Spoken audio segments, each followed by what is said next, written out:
The old ferry winch did not truly fall silent until the last child had been pulled across the river. By then, one gear had cracked under the strain. One cable had burned Earl's palms through his gloves. The sheriff was no longer calling the machine unsafe.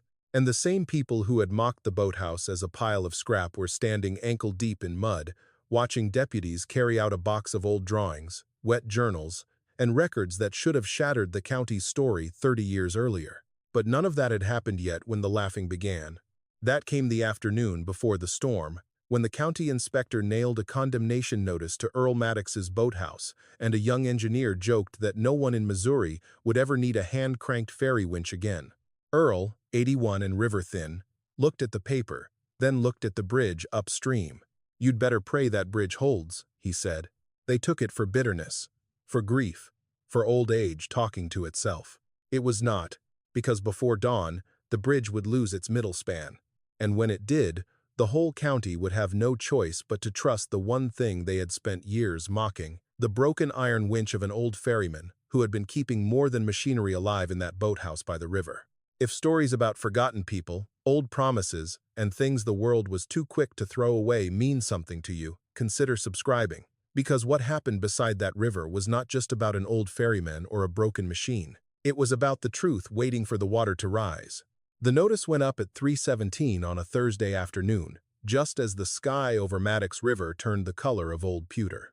Earl Maddox stood beside the boathouse door, with a coffee can of rusted bolts, when the county truck rolled down the gravel road. He heard it before he saw it.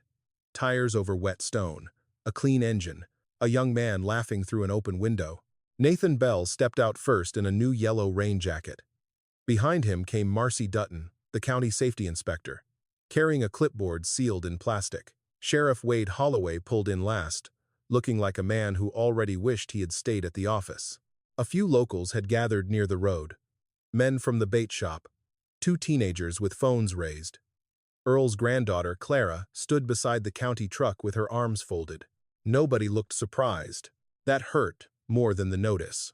Marcy walked to the front post and unfolded the paper. Earl Maddox, by order of Maddox County Safety and Structures Division, this property has been declared unsafe for public access and scheduled for removal. The staple gun cracked once. Then again. Earl looked at the paper but did not touch it. "You're condemning a locked boathouse," he said. "We're condemning an unsafe structure," Marcy replied. "Rotten floorboards, exposed cable, unsecured machinery, no active permit, no current purpose. No current purpose."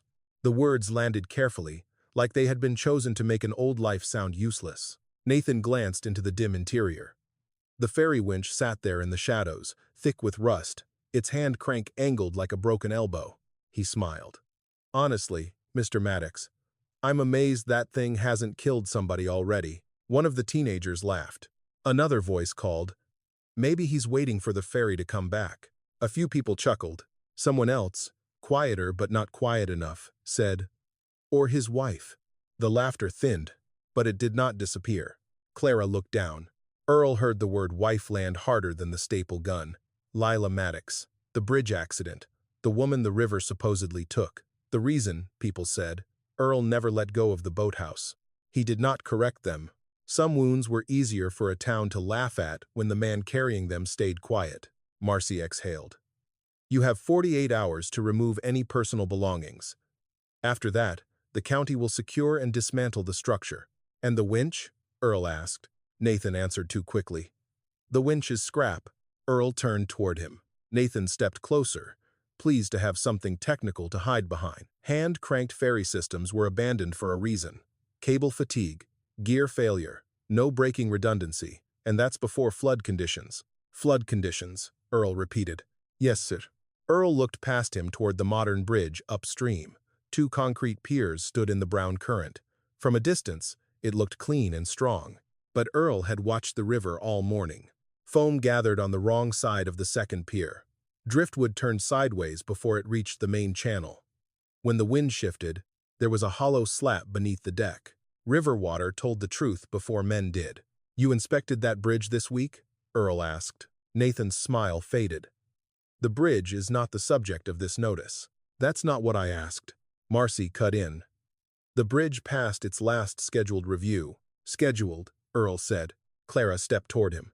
Grandpa, please, don't do this here. He looked at her. She was worried, not cruel. That made it worse. Sign the acknowledgement, she said softly. We can get your tools out tomorrow. My tools are staying. Earl set the coffee can down and rested his hand on the iron frame of the winch. The metal was cold, rough, and familiar beneath his palm. Nathan shook his head. Nobody is ever going to need that thing again. Rain began to tap the river behind them. Earl wanted to tell Clara about the sound under the bridge.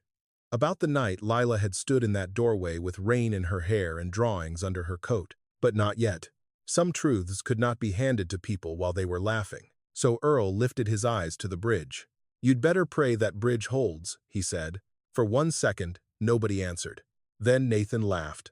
The teenagers laughed with him. Earl, Sheriff Holloway said, go home before the storm comes in. Earl picked up the coffee can. I am home, he said. That stopped the laughter, but only for a moment. Marcy tucked the clipboard against her chest. 48 hours. When the last truck disappeared, Earl stepped inside the boathouse and shut the door. It smelled of river mud, old rope, machine oil, and damp cedar. He knelt beside the ferry winch. For a while, he only listened. The rain grew harder. The river answered in the dark. Then Earl reached beneath the floorboards, touched the locked toolbox Lila had left behind, and whispered, not yet. Then he checked the locking pin. Long before the bridge made people forget the ferry, Earl Maddox had known every mood of that river. He knew how it sounded in January, when ice formed along the banks and the current moved black and slow under a skin of fog. He knew how it smelled in July, when hot mud rose through the willows and catfish rolled near the shallows. He knew which eddies could turn a flat-bottom ferry sideways, which winds could push a loaded crossing offline, and which silence meant trouble was coming before the sky admitted it. For 41 years, Maddox River had not just run past Earl's life. It had carried it. His father had worked the ferry before him, and Earl had started helping when he was 12, skinny as a fence rail, too small to turn a crank alone but proud enough to pretend he could. By 16, he could read the cable tension by the way it hummed under his palm. By 20, he could bring a wagon team across in stormlight without snapping a line. By 30, people stopped saying they were taking the ferry and started saying they were taking Earl. That had embarrassed him more than he ever admitted. He was never a man who liked being watched. He liked work that answered in simple ways. A rope either held or it did not. A gear either caught or slipped. A river either let you cross or made you wait. People were harder. Still, people trusted him. Farmers trusted him with trucks full of feed. Mothers trusted him with children on school mornings. The county doctor trusted him at 2 in the morning when a baby came too early on the far side of the river. Earl had carried coffins across in silence, wedding parties in spring rain, and once an entire church choir that sang so loudly the mule tied at the landing tried to back into the water. The ferry was not fast, but it was faithful. And then there was Lila. Lila Maddox had not been born beside the river. She came from a railroad town 2 counties east, with a leather satchel, sharp eyes, and a habit of asking questions men did not expect a woman to ask. Earl first met her when she crossed with a box of drafting tools in her lap. She had been hired as a temporary clerk for the county survey office, though she knew more about measurements than the men who signed her timesheets. The ferry was halfway across when she asked, "Your upstream cable is wearing faster than the downstream line, isn't it?" Earl looked at her. Nobody had ever noticed that. "It is," he said. "You're crossing against a hidden push below the bend." He almost smiled. "You talk like the river told you." "No," she said, "like the numbers did." By autumn, she was coming by the boathouse after work. By winter, she was helping him file old crossing logs no one else cared about. By the next summer, she could identify every pulley by sound. Earl still turned the crank, but Lila listened to the machine like it was speaking a second language. They married in the little Baptist church above the floodline. Earl wore his only good suit. Lila wore a blue dress because she said white was too clean a color for a woman marrying a ferryman. After the ceremony, they came back to the boathouse instead of taking photographs in town. Earl remembered her standing in the doorway, sunlight behind her, one hand on the old winch. "This place is not pretty," she said. "No, but it knows its purpose." That was the kind of thing Lila said. Small sentences that stayed. For years, their life followed the rhythm of the crossing. Earl handled the ferry. Lila kept the books, repaired small fittings, marked river levels, and wrote notes in a neat hand inside brown journals she wrapped in oilcloth. She knew which bolts had been replaced, which pins were original, and how many crossings had been made during each spring flood. Sometimes county men laughed at her for writing down so much. "Machines remember badly," she once told Earl. "Paper remembers better if people don't burn it." He did not understand then why she said it so seriously. The bridge was announced in the winter of Earl's 49th year. County officials called it progress. They came with printed drawings, polished shoes, and speeches about safety, growth, and modern transportation. They said the ferry had served its time. They said no family should wait on a riverbank for a hand-cranked crossing when concrete could give them freedom. Most people agreed. Earl could not blame them. A bridge was convenient. A bridge did not sleep.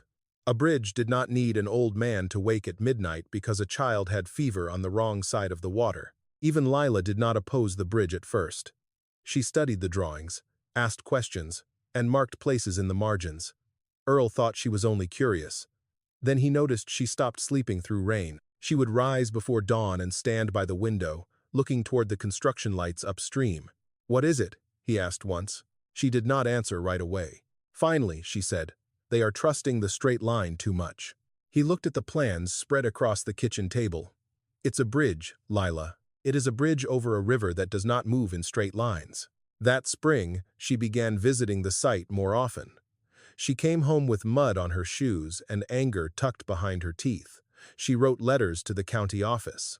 She requested revised load calculations. She asked why the second pier sat where old ferry logs showed the current twisted hardest during flood. The county stopped answering. The bridge opened anyway. There was a ribbon cutting. The newspaper took photographs. Earl stood at the edge of the crowd with his hands in his pockets while cars crossed over the river without waiting for him.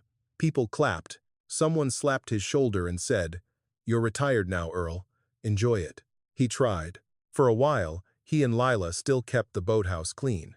She said old crossings should not be abandoned just because new ones were built.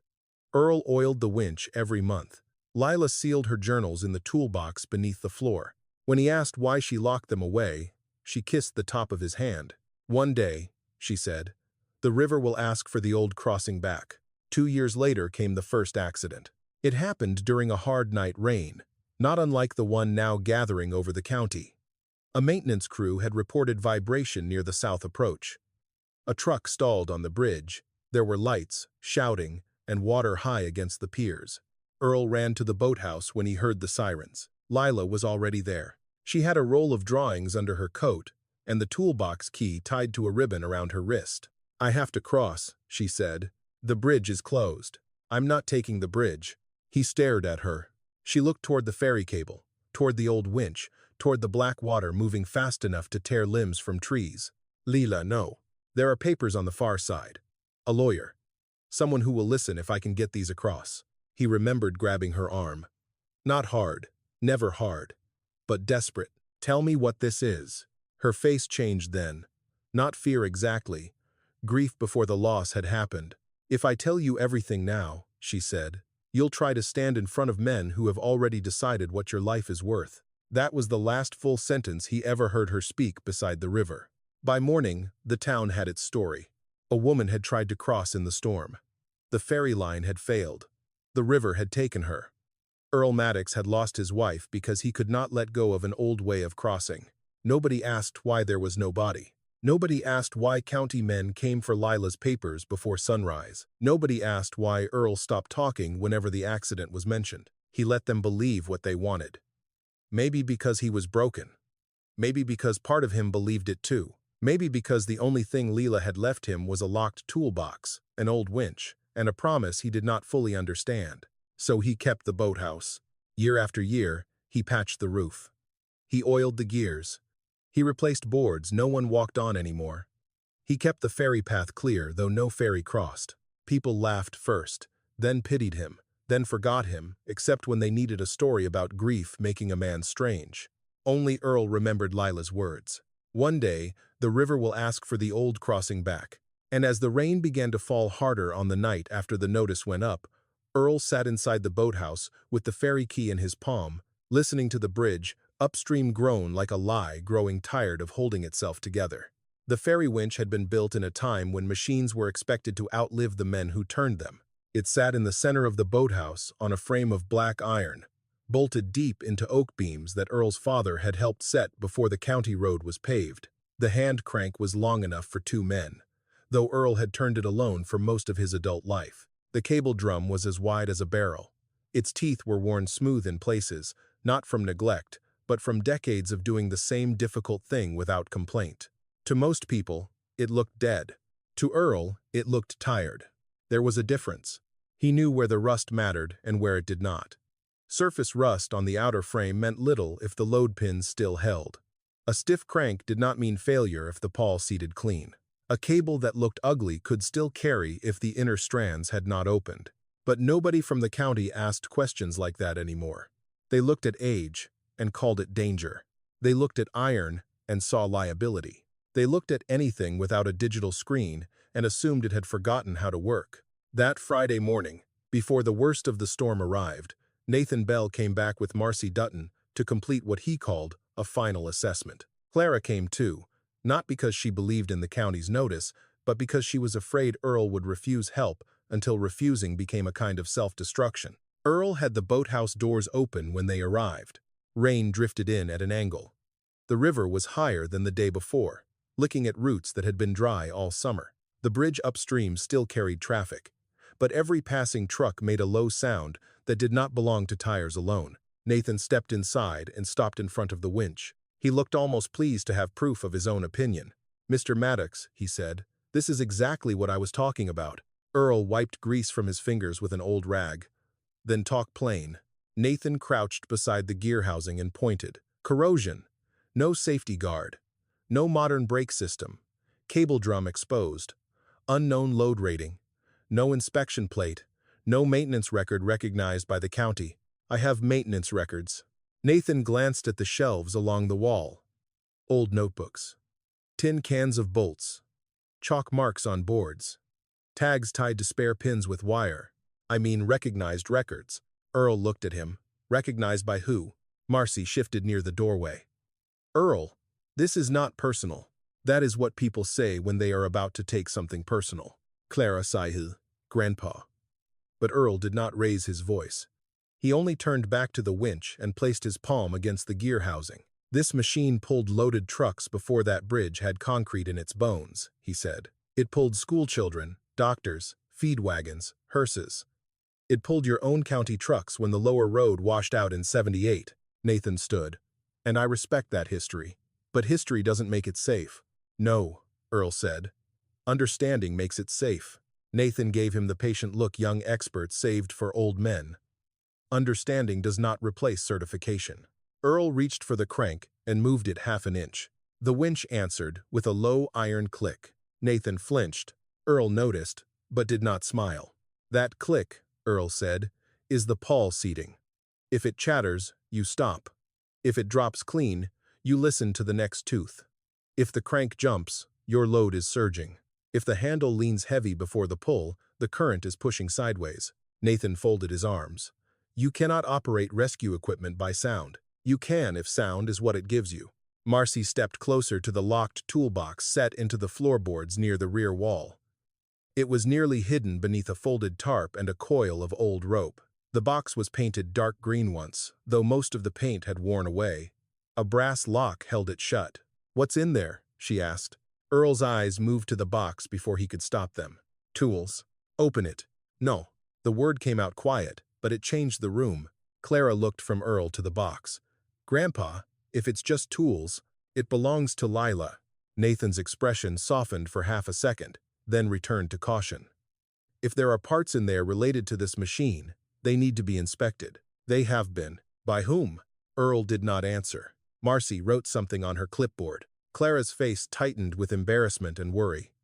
She hated that old box. Not because she knew what was in it, but because she did not. It had been under the floor her whole life, locked and untouchable, as if Earl trusted a dead woman's silence more than his living family. "Grandpa," she said, lower now, "you can't keep building your life around things nobody else is allowed to understand." Earl looked at her then, For a moment, the rain was the only sound. "I know," he said. The answer surprised her. It surprised him too. Nathan walked around the winch, examining the cable drum. "Even if the gears moved, you have no ferry." Earl pointed toward the rafters, where two heavy pulleys hung wrapped in canvas, then toward the far wall, where a flat-bottom rescue raft leaned behind a stack of cedar boards. Nathan stared. "That raft is not certified either." "No," Earl said. "It floats." Marcy closed her clipboard. "This is exactly why the county has to act. You are keeping unauthorized crossing equipment in an unsafe structure beside a flood-prone river." Earl gave a dry laugh. "Beside a river is where crossing equipment usually goes." Nobody laughed with him. Outside, a truck rolled across the bridge. This time, the low sound under it came again, deeper than before. Earl turned his head. Nathan noticed. "What?" "Nothing you can measure from here." The young engineer frowned and stepped outside, looking upstream through the rain. The bridge appeared steady. Cars moved across it. Guardrails shone wet and silver. To Nathan, it was still a structure with inspections, sensors, and approved plans. To Earl, it was a question the river had not finished asking. Clara remained near the toolbox. "Was Grandma really the only one with the key?" she asked. Earl looked down at his hands. For 30 years, he had told himself the box was Lila's and Lila's alone. He had touched it, guarded it, moved rugs over it when children came through, and pretended that not opening it was loyalty. But sometimes, in storms, he heard her voice differently, not as a woman asking him to keep something closed, as a woman waiting for him to understand when it had to be opened. "The key is here," he said at last. Clara's eyes widened. "You have it?" Earl reached beneath his shirt and touched the small chain around his neck. He did not pull it out. "Not yet." Nathan stepped back inside, rain on his shoulders. "The bridge is fine." Earl looked past him toward the brown water. "No," he said. "It is holding." Marcy frowned. "That means fine." Earl turned back to the winch. He laid one hand on the crank and one on the cold iron frame, feeling the faint tremor in the building as the river rose beneath the floor. "No," he said again. "It means it has not failed yet." By noon, Earl had done the one thing everybody in town said he never did. He left the river. He drove his old pickup into Maddox Crossing with the wipers dragging across the windshield in uneven strokes, the heater coughing damp air at his boots, and the county condemnation notice folded on the seat beside him. He had not taken it down from the boathouse post. That paper still hung there, bleeding ink in the rain like a warning meant for someone else. The copy beside him was the one Clara had brought. She had come back that morning with a plastic folder, a worried face, and the kind of careful voice people used when they were trying not to frighten an old man. "Grandpa, just talk to them," she had said. "Don't argue, don't threaten, just ask for more time." "I'm not going to ask about the boathouse." "Then what are you asking about?" Earl had looked toward the bridge, where traffic moved over the gray water like nothing underneath it could ever change. "I'm asking them to close one lane before dark." Now Clara sat stiffly in the passenger seat, her hands folded around her phone, wishing he had not said that. The county office smelled of wet coats, printer toner, and coffee burned too long in a glass pot. People turned when Earl entered. Not dramatically, just enough. The way a room turns when trouble walks in wearing work boots. Marcy Dutton was at the front counter speaking with a clerk. Nathan Bell stood beside a wall map of county roads, tapping something into his tablet. Sheriff Wade Holloway leaned against a doorway with a paper cup in his hand. All three looked up. Marcy's face tightened first. "Earl," she said, "if this is about the notice, it's about the bridge." Nathan lowered his tablet. Clara closed her eyes for half a second. Earl stepped to the counter and placed a small notebook on it. The cover was black, soft from years in his pocket. Inside were river marks, dates, rain amounts, drift patterns, and notes written in a hand that had grown shakier over time but never careless. "Water changed shoulders before daylight," Earl said. "The south push is cutting toward the second pier. Foam's gathering wrong. Driftwood's turning before the main channel, and there's a hollow knock under the deck when loaded trucks cross." Nathan did not touch the notebook. "We have live bridge sensors," he said. "You have sensors where men decided to put sensors. And what do you have?" Earl tapped the notebook once. 40 years of listening. A clerk behind the counter looked away quickly, but not before Earl saw the corner of her mouth move. Nathan saw it too, and grew bolder. "With respect, Mr. Maddox, Acoustic impressions from the riverbank are not structural data. Then get structural data. We did. The bridge passed review. Before this water, Marcy stepped in. The National Weather Service has issued a flood watch, not a bridge failure warning. We are monitoring conditions. Monitoring isn't closing a lane. Sheriff Holloway set his coffee down. Earl, what exactly are you asking? Close the bridge before dark. At least heavy trucks. Send somebody under the south approach. And stop wasting men on my boathouse until that span is checked. There it was. The sentence that made the room decide he had come for himself after all. Marcy's expression hardened. The boathouse is a separate matter. It won't be separate when people need a crossing. Nathan gave a quiet laugh. There it is. Earl turned to him. Nathan lifted both hands, as if trying to be reasonable.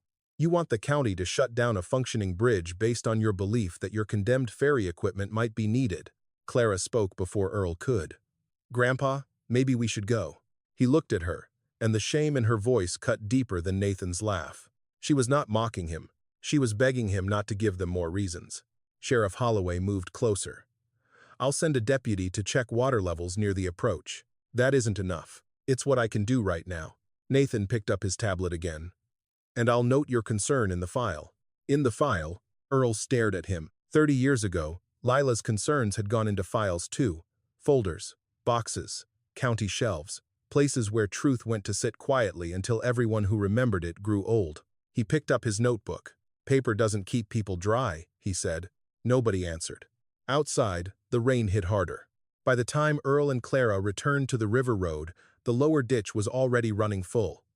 Clara did not speak until the boathouse came into view. You made them think this is about proving yourself. Earl parked beside the old cottonwood stump. It isn't. Then explain it in a way people can believe. He turned off the engine. The sudden quiet filled the truck. I tried that once, he said. Clara waited, but he did not continue. Inside the boathouse, the air felt colder than it had that morning. Earl lit the lantern and went straight to the winch. He had not planned to test it with Clara watching, but maybe part of him wanted her to see something other than an old man refusing paperwork. He pulled the canvas from the crank. What are you doing? She asked. Listening. He released the safety pawl and leaned into the handle. The crank moved a quarter turn, then stopped. Earl shifted his grip and tried again. His shoulders tightened under his coat. The iron groaned, low and stubborn. For a moment, the old gear seemed ready to catch. Then it slipped back with a sharp metallic snap. Clara flinched. Grandpa, I'm fine. He was not. The crank had kicked hard enough to tear skin from the base of his thumb.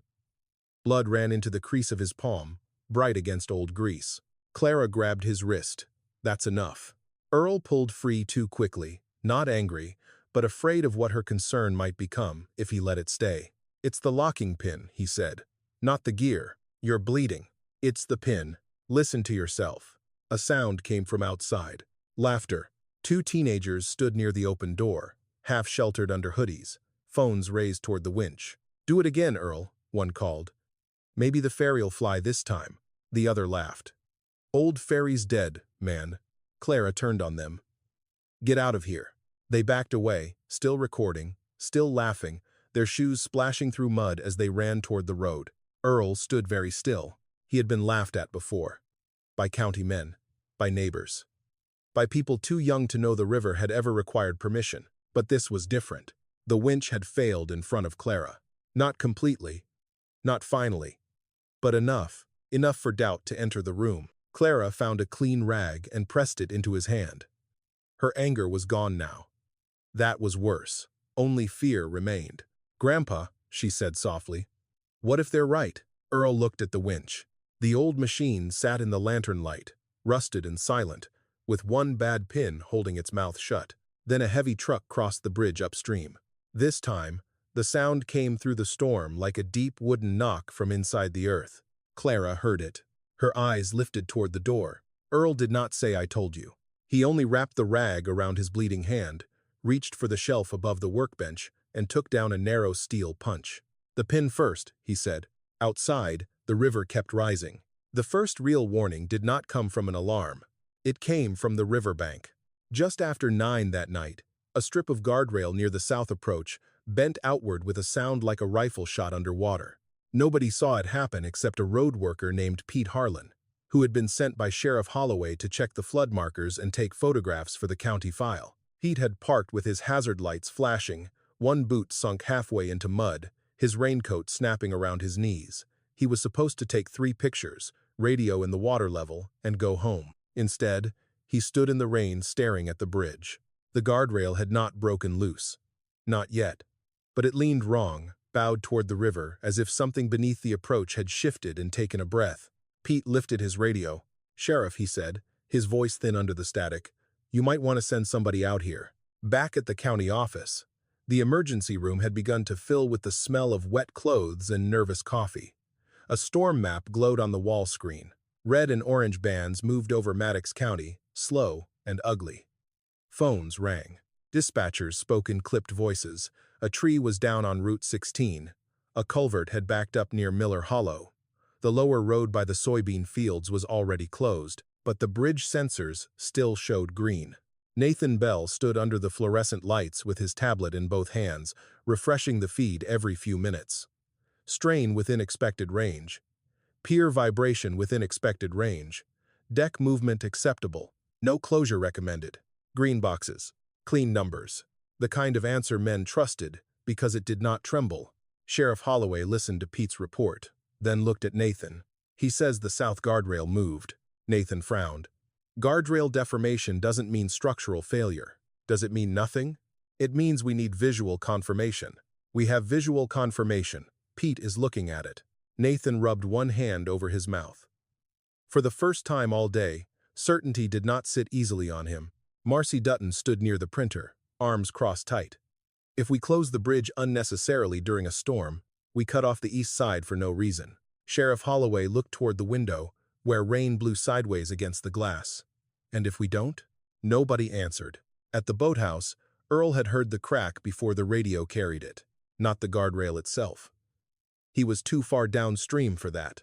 What he heard was the change afterward, the river's voice turning rougher near the bend, a deeper slap rolling beneath the bridge deck, then traveling through water and wood until it touched the floorboards under his boots. He stood beside the ferry winch with the steel punch in his hand and his injured palm wrapped in a rag Clara had tied too tightly. Clara stood at the doorway, staring upstream. "You heard that?" she asked. Earl nodded once. "What was it?" "Something giving way that was not ready to fall yet." She turned toward him. "That is not an answer. It's the only honest one." The old emergency radio on Earl's shelf hissed and popped. He kept it mostly for weather alerts, though half the county forgot he still had one. Through the static came Sheriff Holloway's voice, asking Pete to repeat the location. Then Nathan's voice, controlled but sharper than before, asking about visible cracking near the south approach. Clara stepped closer to the radio. Earl kept working. The locking pin was worse than he had hoped. Rust had swollen around its shoulder, and the old replacement pins hanging on the wall were not quite right. Too short, too soft, or worn at the groove. The correct one was in Leela's locked box beneath the floor. He knew that now. He had known it for years, maybe. Knowing was not the same as being ready. The radio cracked again. "Dispatch to Sheriff Holloway," a woman said. "Maddox East Clinic is requesting priority transport. Cardiac patient. Roads east of the river are flooding. Ambulance can reach the clinic, but they need westbound transfer to County General." Clara's face changed. "Maddox East," she said. "That's across the bridge." Earl did not look up. "Yes," the dispatcher continued. "Clinic reports patient unstable. They are asking whether the bridge remains open." There was a pause, long enough for the rain to fill it. Then Sheriff Holloway answered, "Stand by." Clara looked at Earl as if the room had tilted. "They can't wait too long." "Can they?" "No." "Can a boat cross?" Earl shook his head. "Not in that current, not loose." "What does that mean?" He placed the steel punch on the workbench and turned toward the dark shape of the winch. "It means a boat needs something stronger than a motor. It needs a line that tells it where to go." Clara followed his eyes to the cable drum. Outside, headlights swept down the river road. Sheriff Holloway's cruiser stopped near the boathouse, mud spraying under the tires. Nathan jumped out from the passenger side before the sheriff had fully parked. Rain soaked his yellow jacket almost instantly. He did not laugh when he came in. That was the first change. "Mr. Maddox," Nathan said, breathing hard, "what exactly did you hear from the bridge?" Earl studied him for a moment. You didn't come here to ask that this morning. I'm asking now. Clara looked between them. Earl walked to the open doorway and pointed upstream through the rain. The bridge lights blurred in the storm, pale and weak above the brown water. Second pier is taking side force from the old channel, Earl said. The current isn't pushing through clean, it is curling under the south approach. If the fill starts washing, the deck may hold while the road lies to you. Nathan swallowed. The sensors are on the span, then they're listening to the wrong part. Sheriff Holloway removed his hat, rainwater running down his face. Can the bridge stay open long enough to move one ambulance? Earl did not answer quickly. That silence frightened Clara more than any warning he had given. Finally, Earl said, maybe. Nathan's jaw tightened. Maybe? If the next heavy push doesn't hit first. As if the river had been waiting for those words, a low vibration rolled through the night, not loud, not dramatic, but deep enough that everyone in the boathouse felt it in their feet. Nathan turned toward the bridge. The radio in the sheriff's hand burst alive. Pete to sheriff. The shoulder's dropping. I repeat, the shoulder is dropping near the south approach. Then another voice came over dispatch. Higher. Urgent. Maddox East Clinic needs an answer now. Patient is crashing. Marcy's voice cut through next, transmitted from the county office. Do not authorize any unauthorized crossing equipment. We need state rescue on site. Sheriff Holloway stared at the winch. Nathan stared at Earl. Clara stared at the locked toolbox beneath the floor. For the first time, nobody in the boathouse was looking at the old machine like a joke. Earl flexed his bandaged hand and felt the burn where the crank had torn him open. Then he looked at Nathan. You still trust your green boxes? He asked. Nathan's face went pale in the lantern light. No, he said quietly. Not enough. The answer settled over the room heavier than the rain.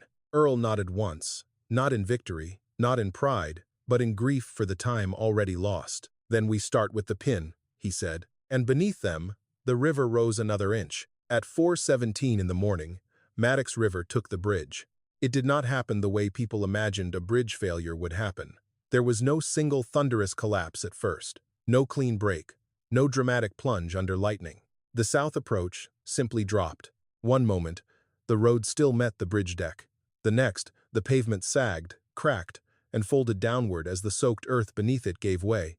A county barricade slid sideways. A section of guardrail twisted into the floodwater. Then the middle span shifted with a long, grinding cry that carried across the river and into every house still awake. The sound reached the boathouse like an animal in pain. Clara covered her mouth. Nathan ran into the rain with Sheriff Holloway behind him.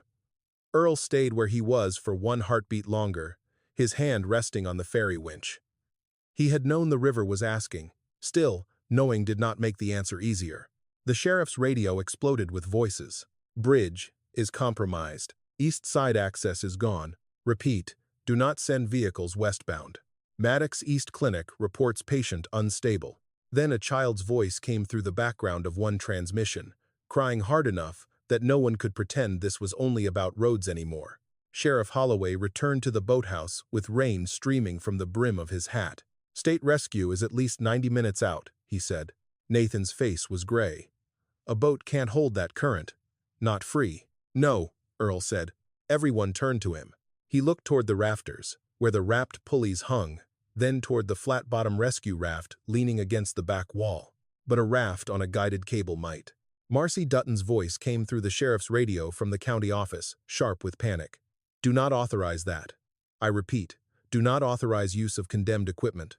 Sheriff Holloway stared at the broken bridge upstream. Then he looked back at Earl. What do you need? Nathan looked at him. Sheriff, what do you need? Holloway repeated.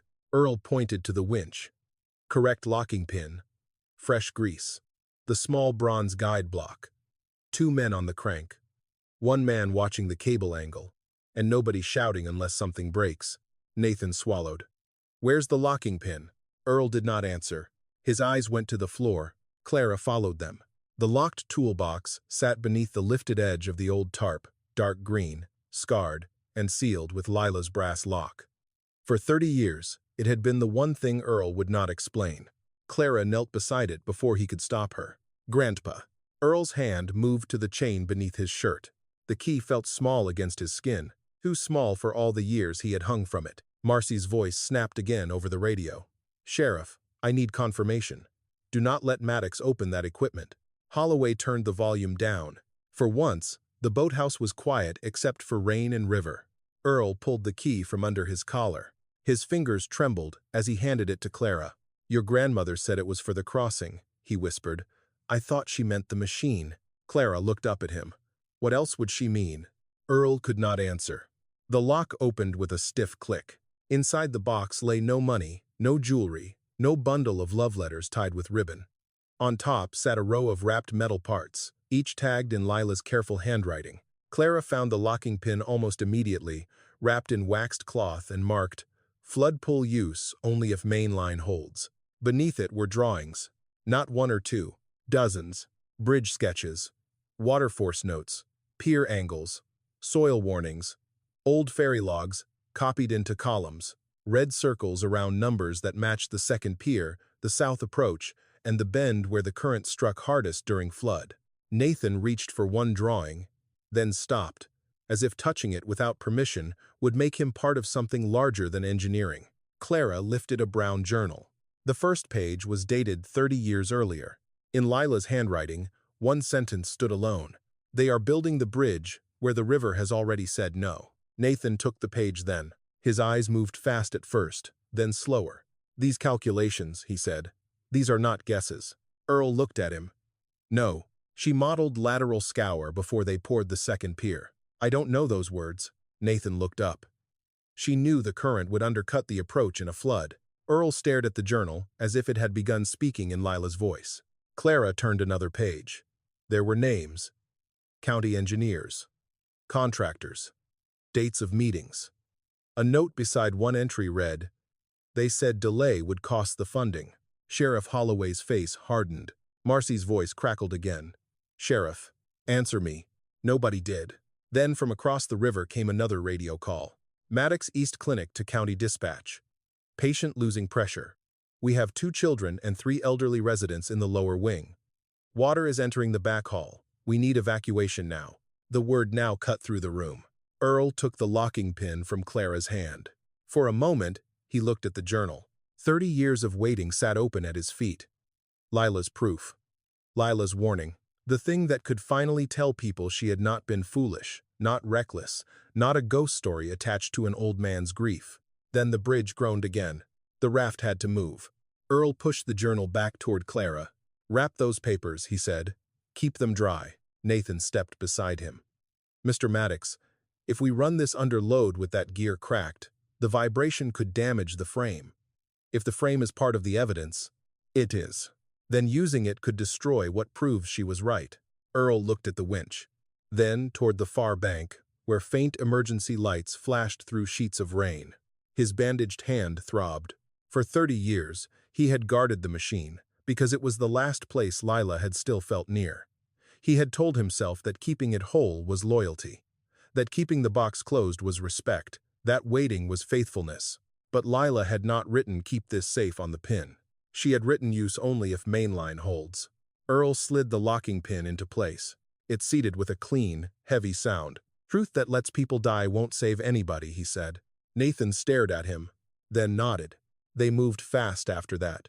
Sheriff Holloway ran outside to gather ropes and men. Nathan climbed to the rafters and unwrapped the pulleys under Earl's direction. Clara wrapped Lila's journals in oilcloth and tucked them into a dry crate. Earl greased the guide block with his good hand, then used his injured one anyway when the old fitting refused to seat. The raft scraped across the floorboards as they dragged it into the rain. Marcy Dutton arrived just as they were tying the first line. She stepped from her county truck, soaked, furious, and frightened. "You cannot do this," she shouted.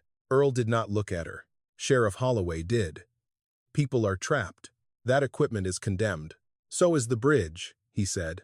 That silenced her. For the first time, Marcy looked past the notice, past the rust, past Earl's age, and saw the old ferry system not as an illegal structure, but as the only remaining crossing Maddox County had. Nathan took the crank beside Earl. His voice was low. "Tell me what to listen for." Earl wrapped both hands around the iron handle. "The first pull is where the river tests whether we mean it," he said. Across the water, lights flashed from the clinic windows. Behind him, Clara held Lila's journal against her chest. The sheriff gave the signal. Earl leaned into the crank. The winch groaned. The cable tightened. And after 30 years of being called useless, the old machine began to pull. The first pull nearly failed before the raft reached open water. Not because the winch refused to move, because the river did. The moment the cable tightened, Maddox River took hold of the raft like a living thing. The current shoved against its side, twisting the bow downstream. The rope snapped hard through the first pulley, and the old boathouse frame groaned above them. Nathan flinched and tried to slow the crank. "Don't fight it like that," Earl said. "It's swinging. It wants to swing. Let it tell you where." Nathan stared at him through the rain. "That doesn't mean anything. It will if you stop arguing with it." Earl shifted his weight and leaned into the crank with his shoulder, not his arms. His injured hand burned under the bandage. Every turn sent pain up his wrist, but he did not loosen his grip. "Feel the handle," he said. "Not the speed, the weight."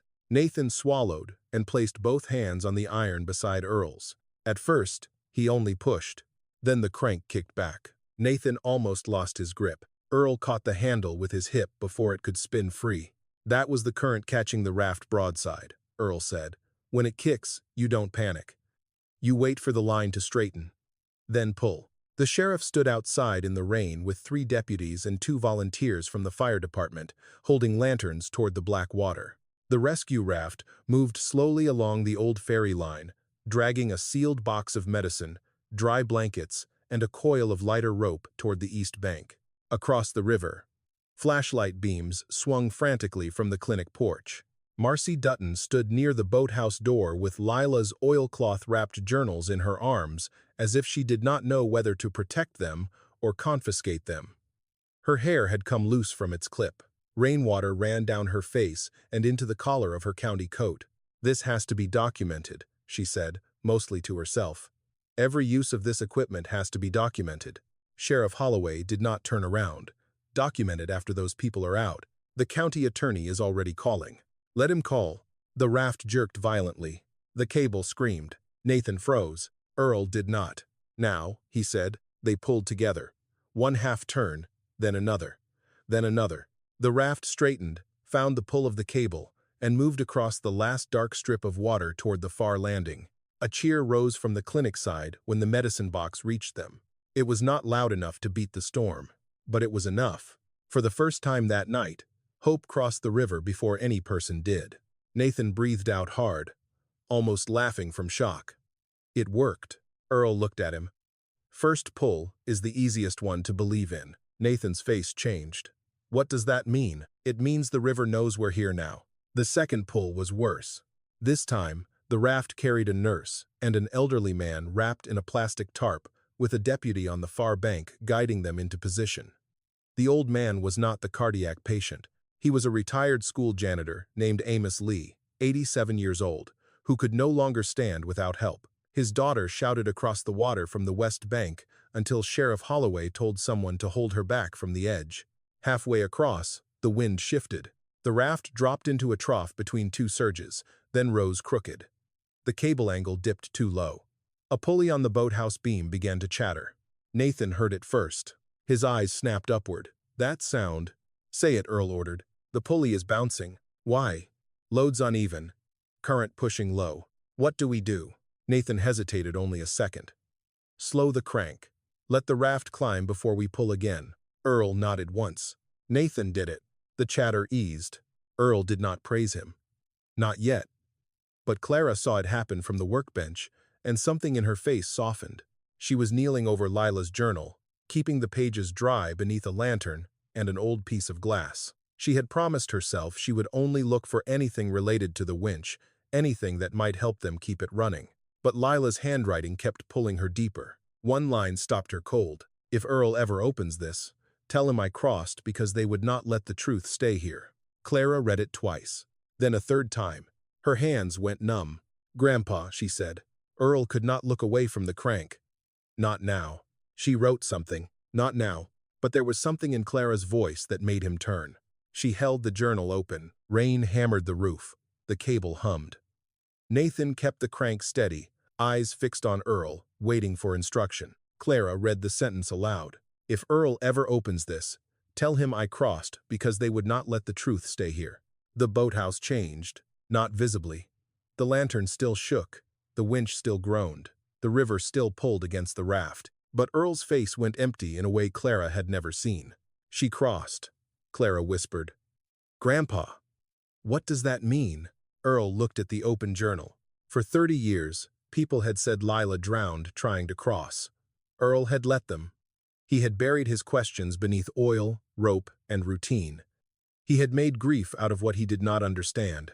But Lila had written that sentence like a woman describing a choice, not a death. The sheriff's radio cracked. "County office to Holloway. You are ordered to halt unauthorized rescue operations until state units arrive. Repeat. Halt use of the condemned structure." Marcy flinched at the voice. Sheriff Holloway reached for the radio. For a moment, duty and conscience fought across his face. Then he pressed the button. "County office. This is Holloway. Be advised. 1 medication transfer complete. First evacuation in progress. I am not halting while people are alive on the wrong side of the river." Static answered. Then Marcy's phone began ringing. She looked at the screen and did not answer. The raft reached the west bank with Amos Lee alive and shaking under the tarp. His daughter broke free and fell to her knees beside him in the mud. Deputies pulled them away from the edge as the cable slackened. Nathan looked at Earl.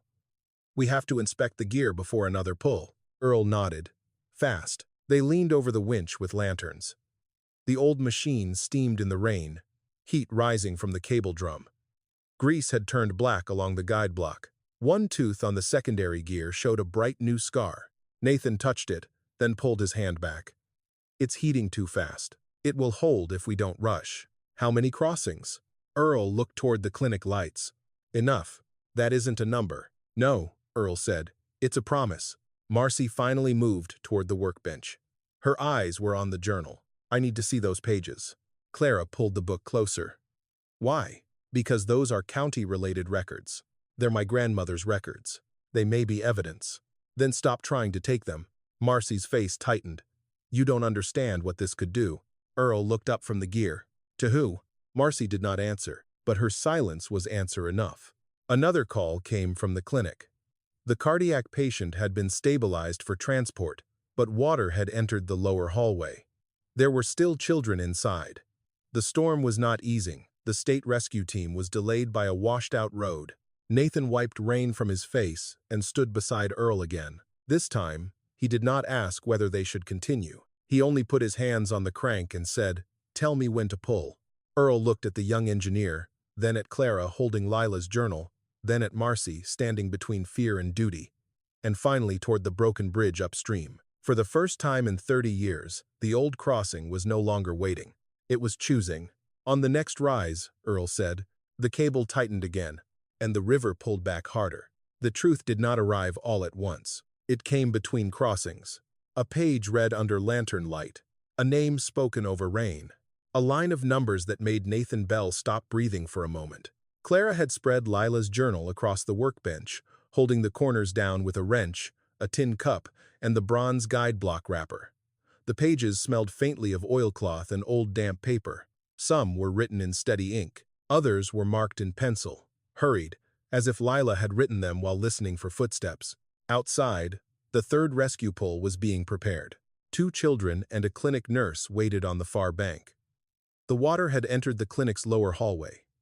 Sheriff Holloway was shouting instructions through the radio. Nathan was checking the cable temperature with the back of his hand the way Earl had taught him, no longer pretending the old machine was beneath him.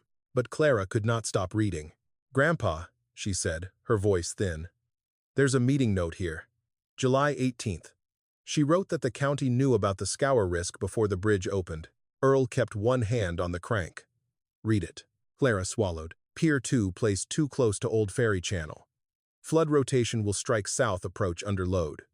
Submitted warning to Dutton, Halver, and Reeves. Response: delay would jeopardize state funding."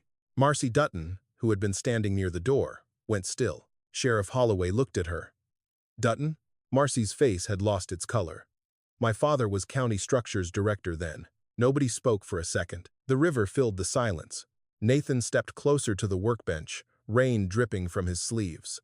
"Let me see the calculation sheet." Clara handed it to him. His eyes moved over the page, faster now, trained and frightened. "She wasn't guessing," he said.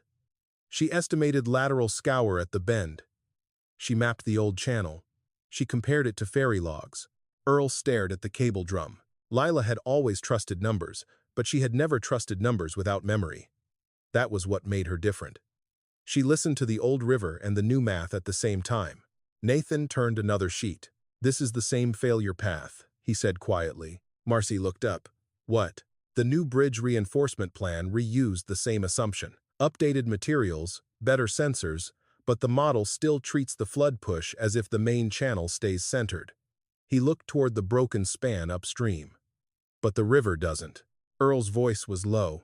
"She said that." Nathan nodded. She was right. The words struck Earl harder than he expected. For 30 years, he had wanted someone official to say that. An engineer. A sheriff. A county man. Anyone with a stamp, a badge, or a clean shirt. But now that it had come, it did not feel like victory. It felt late. The radio cracked again. "West Bank, this is Maddox East. We have 2 children ready. Nurse coming with them. Cardiac patient next if the line holds." Earl reached for the crank. "Then the line holds," he said. The third pull began. The raft moved into the black water carrying 2 children wrapped in plastic blankets and a nurse crouched behind them with one arm around each small body. The current caught them harder than before. The cable rose, dipped, then screamed through the guide block. Nathan grabbed the crank beside Earl. "Too much angle," he said. "Wait," Earl answered. The raft swung. The nurse shouted from the darkness. Clara held Lila's journal against her chest, unable to look away from the water. "Now," Earl said.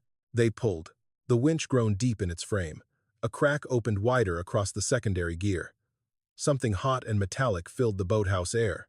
But the raft straightened. Inch by inch, it came home.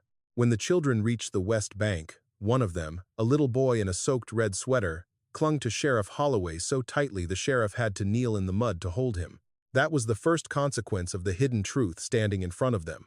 The county had not buried only old paper. It had buried risk, and risk had waited 30 years to find children in a flooded clinic. Back inside, Clara turned another page. Her hand stopped halfway down. "What is it?" Earl asked. She did not answer immediately.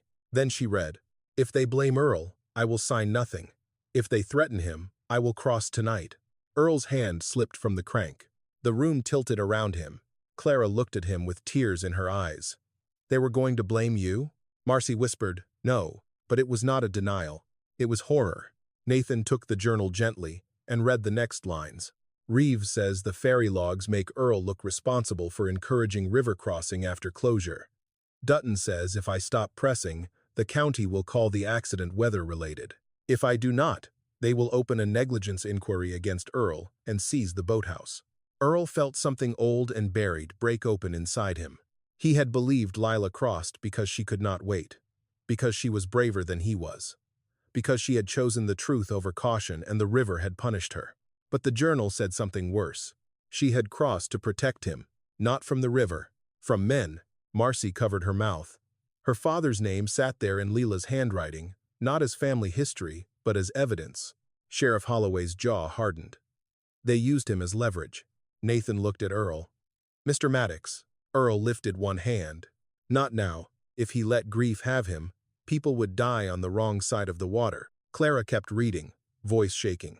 "I have copies with Mr. Voss across the river. If I make it, Earl must not follow. If I do not come back, tell him the crossing was never about keeping the ferry alive. It was about getting the truth where they could not lock it away." Earl closed his eyes. Mr. Voss. The old lawyer on the East Bank. The man who had died the following winter. Earl remembered county men saying Voss had no relevant papers when his office was cleared. Now he understood. They had reached them first. The second consequence became plain. Lila's disappearance had not just stolen a wife from Earl. It had stolen a legal challenge from every person who later trusted that bridge. And there were names, page after page. A maintenance worker who had reported vibration and lost his county job. A truck driver whose insurance claim was denied after the old accident. A young mother injured in the closure confusion who never received settlement. Families on the east side who paid higher transport costs for years because the ferry was condemned and the bridge was treated as unquestionable progress. The buried truth had taxed the poor in quiet ways. Gas, time, medical delay, lost work, fear, every time floodwater rose. That was the third consequence. A lie about concrete had become a burden carried by people who never sat in a county meeting. Clara reached the final section of the journal. The handwriting changed there.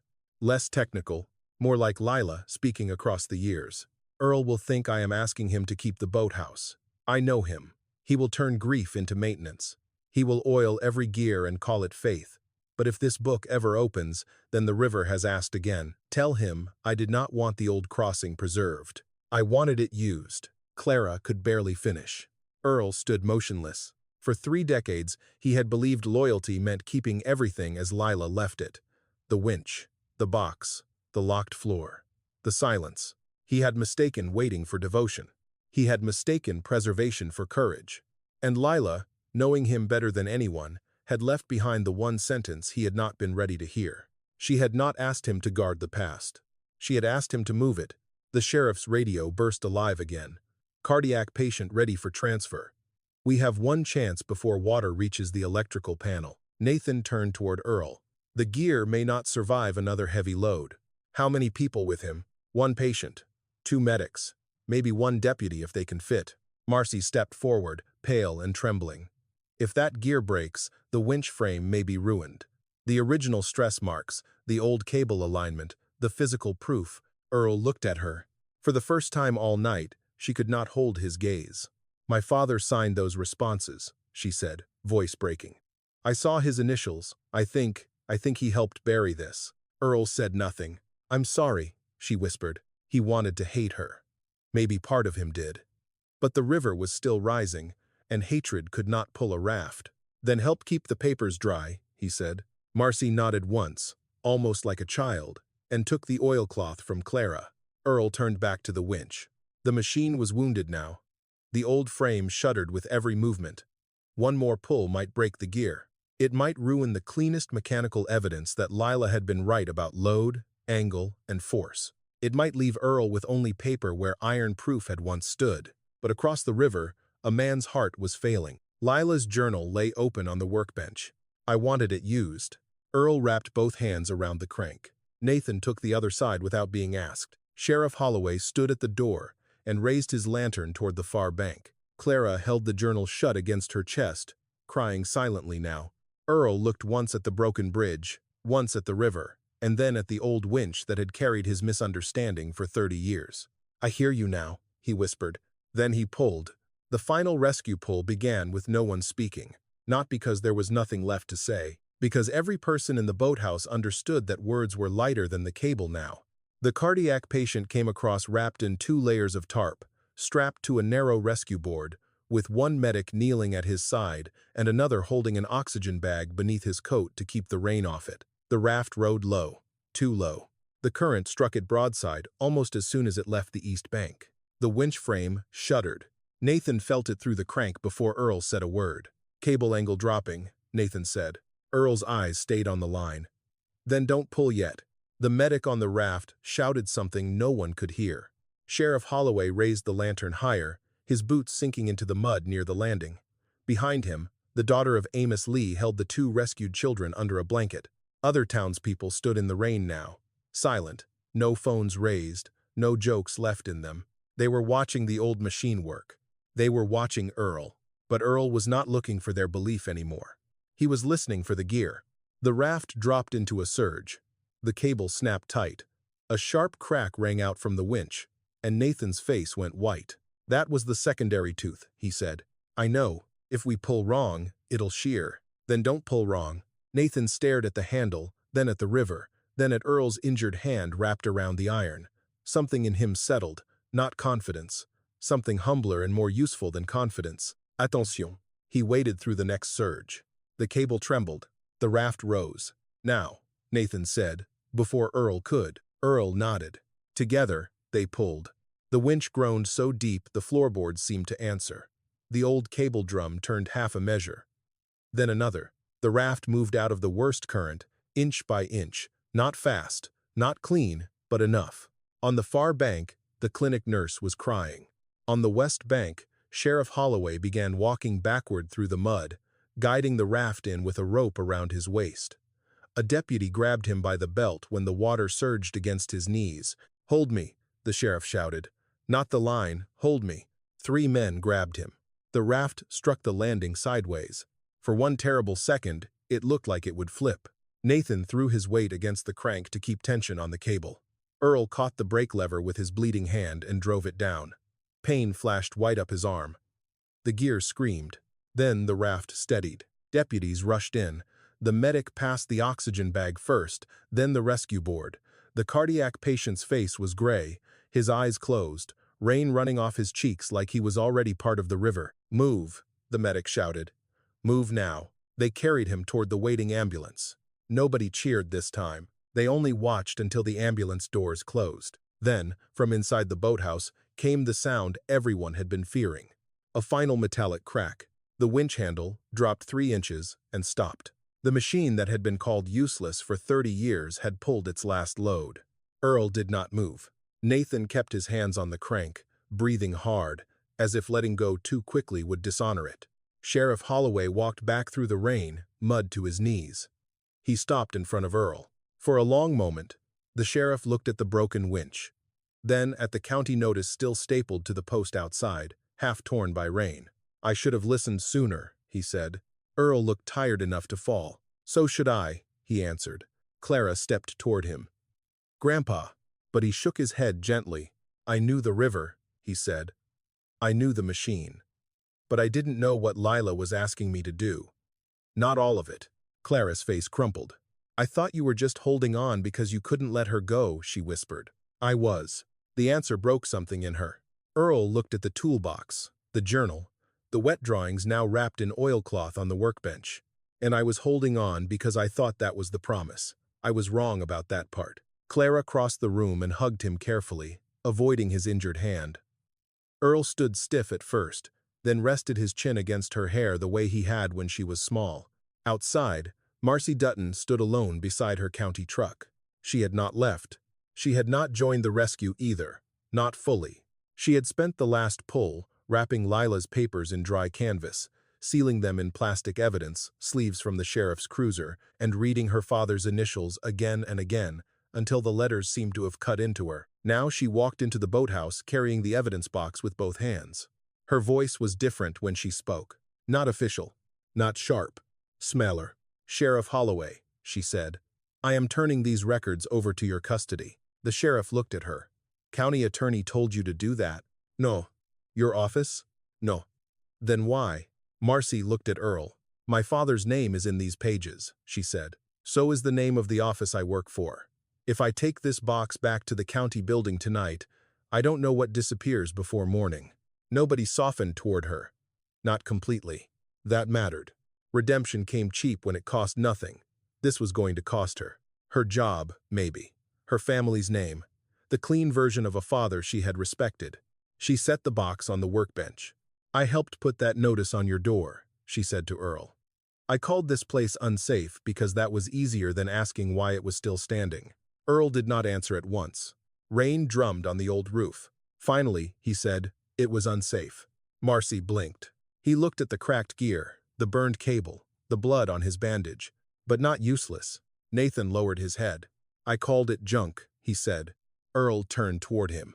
Nathan swallowed. "I was wrong. That's a start." "No," Nathan said. "It has to be more than that." He picked up one of Lila's calculation sheets, careful not to bend the wet edge. "I'll sign a statement tonight. The sensor model missed the approach failure.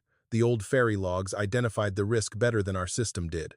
And Lila Maddox's calculations need to be reviewed by an independent engineer, not the county." Marcy nodded slowly. "I'll request outside custody for the records." Sheriff Holloway lifted the evidence box. "You won't request it. I'll secure it." Then he looked toward the townspeople gathered outside. By then, the rain had softened. Not stopped. Just softened enough that voices could carry again. Mrs. Klein from the diner stood near the door, her face wet with rain or tears. One of the teenagers who had filmed Earl earlier stood behind her, phone lowered at his side. Nobody knew what to say to the old ferryman. That was the trouble with shame. It arrived loud and left awkwardly. The teenager stepped forward first. "I deleted the video," he said. Earl looked at him, the boy's face flushed. I'm sorry, Mr. Maddox. Earl did not make him suffer longer than he had to. Then don't delete what you learned, he said. The boy nodded. The ambulance lights disappeared up the west road. Across the river, flashlights still moved in the clinic windows, but the worst of the evacuations was done. People were alive who would not have been alive if the county had waited for permission. Sheriff Holloway took one last look at the broken winch. "What do you want done with it?" he asked. For 30 years, Earl would have answered without hesitation. "Leave it. Fix it. Keep it where Lila left it." Now he looked at the cracked gear, the burned cable, the frame that had given everything it had left. He looked at Clara, then at Nathan, then at the sealed box of Lila's truth. "I want the evidence saved," he said. "I want the story told right. And I want no one pretending this machine failed tonight." Nathan looked confused. "But it broke." Earl placed his good hand on the iron frame. "No," he said. "It finished." 3 months after the river took the bridge, Maddox County built a temporary crossing half a mile upstream. It was not beautiful. It was steel, gravel, warning lights, and orange barrels. It hummed under tires and shook when heavy trucks passed. Nobody cut a ribbon for it. Nobody called it progress. They called it temporary. But in Maddox Crossing, people had learned that temporary things could carry more truth than permanent ones. The investigation remained open. The state sent engineers. An outside firm reviewed the bridge plans.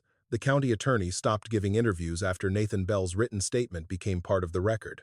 Marcy Dutton was placed on administrative leave, then called to testify about the old files, her father's initials, and why a condemned boathouse had held records the county should have preserved decades earlier.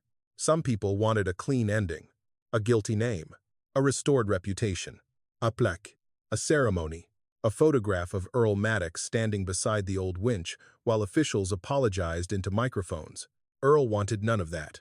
The boathouse still stood, but barely. One wall had bowed from the flood. The lower floorboards had lifted. Mud dried in gray waves along the inside walls. The county notice still hung on the front post, faded, torn, and meaningless now. The ferry winch sat where it had always sat, but it would never pull again. The cracked secondary gear had split all the way through. The cable drum was burned along one edge.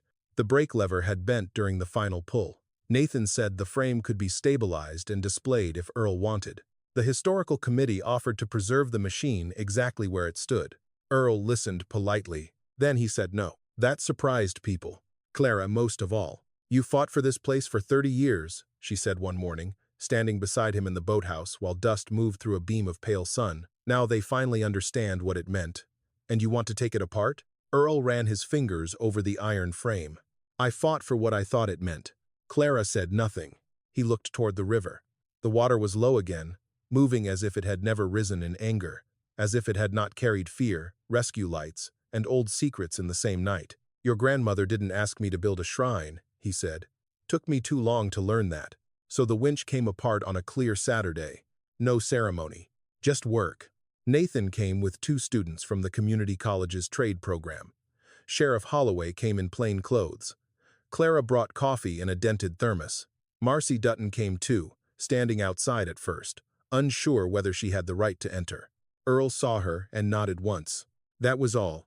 It was enough to let her step inside. They tagged every piece before removing it. The cracked gear went into evidence storage for the state review. The burned section of cable was sealed in a long tube. The brake lever, with the bend still visible, was photographed from every angle. The main shaft took 6 hours to remove. It was heavier than anyone expected. 4 people had to carry it out. Nathan stood beside it in the sunlight, one hand resting on the dark iron. "This should go somewhere people can learn from it." Earl looked at him. "Then don't put it behind glass." 2 weeks later, the main shaft was mounted in the mechanical trades classroom at the community college. Not as a monument, as a teaching tool, Nathan taught the first lesson himself. He stood in front of a group of students with oil on his sleeves and Lila Maddox's copy diagrams projected on the wall behind him. He showed them how force moved through a cable, how angle changed load, how water could make a straight calculation dishonest if the person doing it forgot the ground beneath it. Then, he pointed to the old shaft. "This piece of iron saved people because someone maintained it after everyone else dismissed it," he said. But that is not the whole lesson. The whole lesson is that responsibility does not end when a drawing is approved. In the back of the room, Earl sat quietly beside Clara. He did not smile much anymore. But when a girl in the front row raised her hand and asked how you could hear tension in a cable, Earl leaned forward. Nathan looked at him. "Mr. Maddox?" he asked. Earl stood slowly. He placed one hand on the old shaft and one hand on the demonstration crank Nathan had built beside it. "You don't hear with your ears first," Earl said. "You hear with your hands." The students grew quiet. That pleased him, not because they respected him, because they listened. The legal case did not end that winter.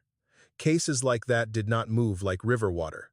They moved like old wagons through mud, slowly, unevenly, with too many stops, but the official story changed. Lila Maddox's name appeared in the State Review as the first person to identify the original bridge risk. The Maddox East Clinic survived the flood. Amos Lee lived long enough to write Earl a letter in large, shaky handwriting. The little boy in the red sweater sent Clara a drawing of a boat crossing a river on a cable. Clara framed that one, not the newspaper article. The drawing. As for Lila's original journal, it did not stay with Earl. That decision hurt. He made it anyway. The original went into legal custody, then into the hands of the state archive until the investigation closed. Clara kept a copy. Earl kept one page, because Sheriff Holloway said no one would object if a man held on to a sentence written for him. It was the page Clara had found near the end, the one that said, "Earl will think I am asking him to keep the boathouse. I know him. He will turn grief into maintenance. He will oil every gear and call it faith. But if this book ever opens, then the river has asked again. Tell him I did not want the old crossing preserved. I wanted it used." For a long time, Earl could not read it without stopping halfway. Then one evening, months after the flood, Clara came to the river and found him sitting on the old landing. The boathouse behind him was quieter now. Cleaner. Emptier. Some boards had been removed. The open doorway showed the place where the winch used to sit, a rectangle of darker wood on the floor like a shadow left by something heavy. "You okay?" Clara asked. Earl folded the copied page and placed it in his shirt pocket. "No," he said. She sat beside him. After a while, he added, "But I'm less wrong than I was." Clara laughed softly through her nose. Then she leaned her shoulder against his. Across the water, the temporary bridge lights blinked in the dusk. Farther up the road, faintly, came the sound of young voices from the college workshop where Nathan had left the doors open to the evening air. Metal turned. A crank clicked. Someone asked a question. Someone else answered. Earl closed his eyes. For 30 years, he had thought the old crossing was waiting for Lila to come back. Now he understood. It had been waiting for the truth to move. The river slid past the landing, brown and patient under the last light. The ferry winch was gone, but somewhere beyond the trees, its iron heart was teaching young hands how to listen. And this time, Earl let the sound cross without him.